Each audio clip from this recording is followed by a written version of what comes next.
In this video, we're going to explore watercolor painting techniques. To set up, I have a brush, a set of watercolor paints, a container of clean water, some paper towels, and watercolor paper. Watercolor paper comes in a variety of levels and is an important factor in what can be done with this art form. Here is some student-grade watercolor paper, suitable for learning the basics, but will pill up if worked too long and can handle only a limited amount of water. This is professional-grade watercolor paper, made from cotton and is much stronger than student-grade paper. In this video, I'll use mostly the professional-grade paper. If your results differ, it could be the quality of the paper you're using. In this video, we will explore 4 things.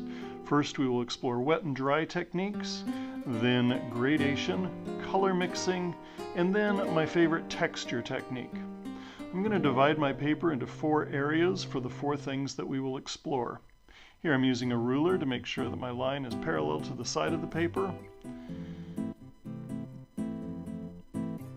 Now measuring on the other side to make sure my line is parallel to the top of the paper. This part of the video is speeded up. Take your time and work carefully. As I said, there's 4 things we're exploring: wet and dry techniques, gradation, color mixing, and a texture technique. In watercolor, the brush can be wet or pretty dry, and the paper can be wet or dry. That creates 4 possibilities, each with a distinctive look.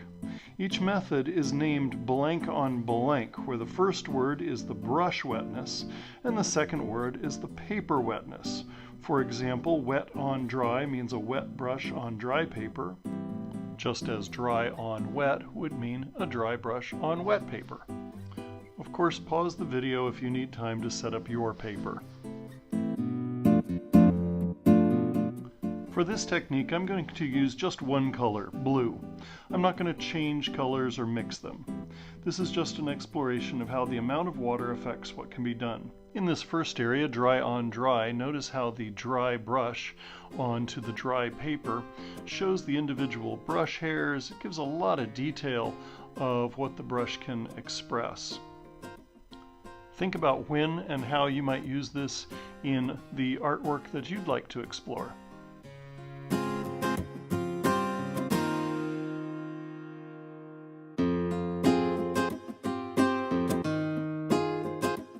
Next, we will do wet on dry. This means I'll make the brush quite wet, but paint on dry paper. I don't get as much detail as dry on dry, but the edges of the brush strokes are quite visible. And you notice how we don't see the individual bristles showing on the paper. This technique is known for a good amount of control and saturated color. As before, think about how you might use this in your artwork.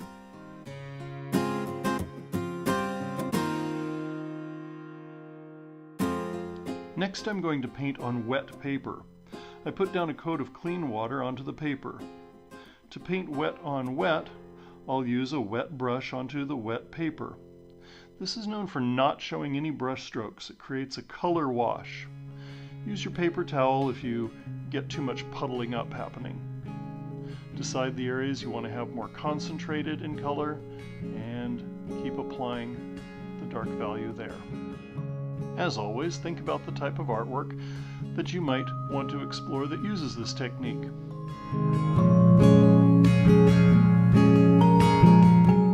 Lastly, I'll do the same thing with a dry brush onto the wet paper.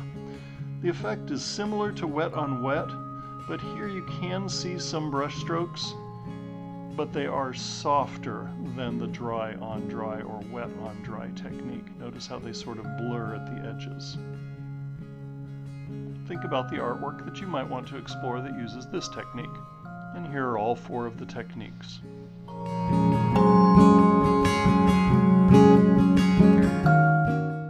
For our second exploration, we are going to try to control the value of the color from dark blue to white with no visible lines to show where the color changes.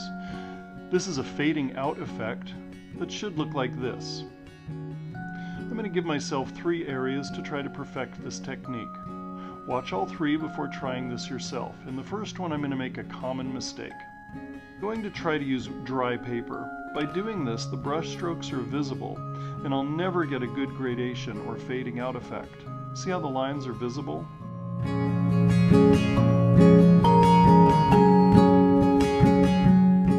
Next area, I'm going to use wet paper and apply a line of dark blue paint, but then forget to rinse the brush out. See how the dark value just continues up and never fades out? You have to have clean water in the brush in order to get it to fade out.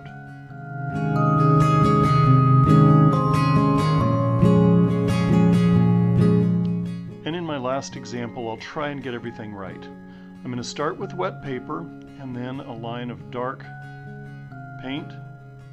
You really can't make it too dark because you want to have a big change between the dark region and the white at the top.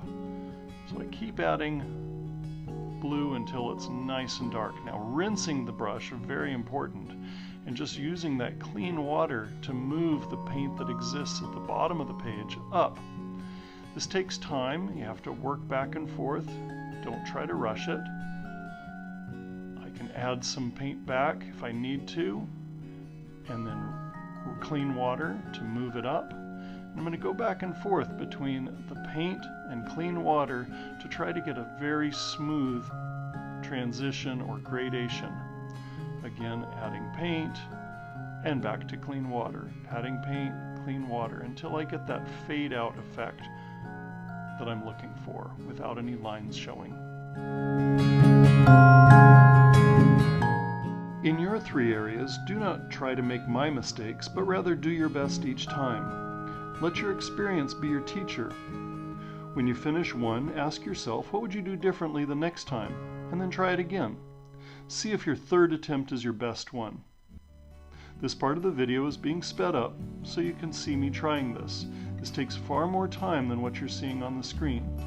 You can use the paper towel to lighten up areas and then add dark paint back in as needed. You want to have a big change in value from the dark to the light.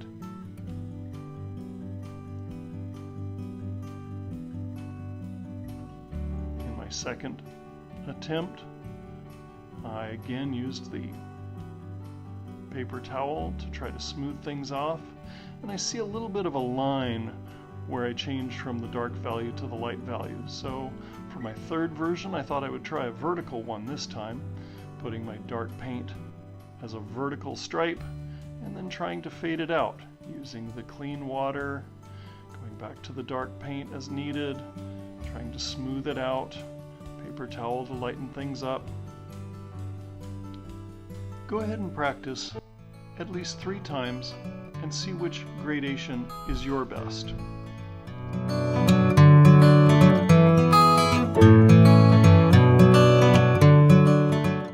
For the third exploration, we will use color mixing. That's creating a custom color that isn't one of the ones found in your tray, like this blue. Artists know there's more than one blue in the world, and they want to mix various colors to create the specific color they want for their art. One of the most important things to do is rinse your brush when you change from one color to the next. To mix colors, you need what is called a palette. A plate like this will work fine. I'll bring some of the green paint now next to but not into the blue. Notice I'm making 2 separate puddles, one for the blue and one for the green. Once I have an amount of green that I think is acceptable, I'll take a little bit of that blue and mix it in, and notice how that green has forever changed. Once I have the color I like, I'll go ahead and paint a test sample here on my paper showing that I've mixed colors to make that new blue-green color. One of my favorite blues is to take a little bit of brown and mix it in with the blue. It creates sort of a natural blue like you might find on the ocean or in the sky. And notice how this brown and blue mix is quite different from the blue that you might see in your tray. That's the one I'm painting there. Colors directly across from each other on the color wheel are called complementary colors, and when they mix, they often make some kind of brown. You might want a brown, in which case this is useful to know about, but if you're hoping to make a new blue out of, say, blue and orange, you might be disappointed when you get a nice shade of brown instead of the blue you were hoping for. Go ahead and explore this area by mixing any two colors to create new custom colors. Try this several times on your space as your paper allows. You might stay in the blues like I did, or you might try different colors. Try seeing what happens if you mix colors on the paper instead of on the palette. Remember to always rinse your brush when you change colors and have fun exploring these possibilities.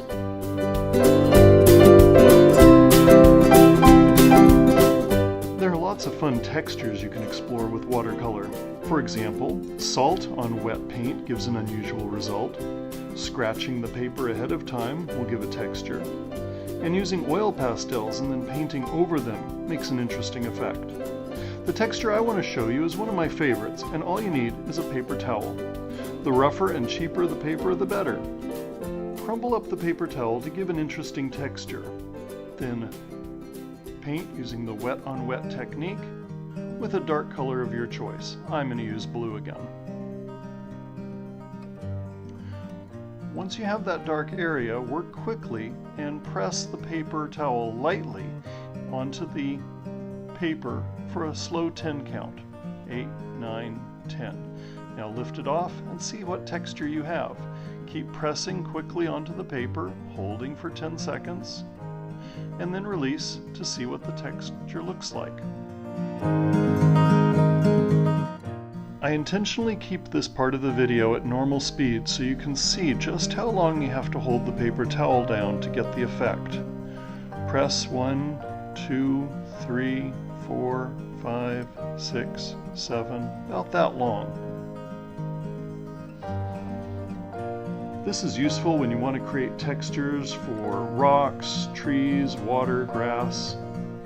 Try this a couple of times in this exploration area and see how it works for you. There are countless watercolor techniques out there. These are just a few of them. What will you create?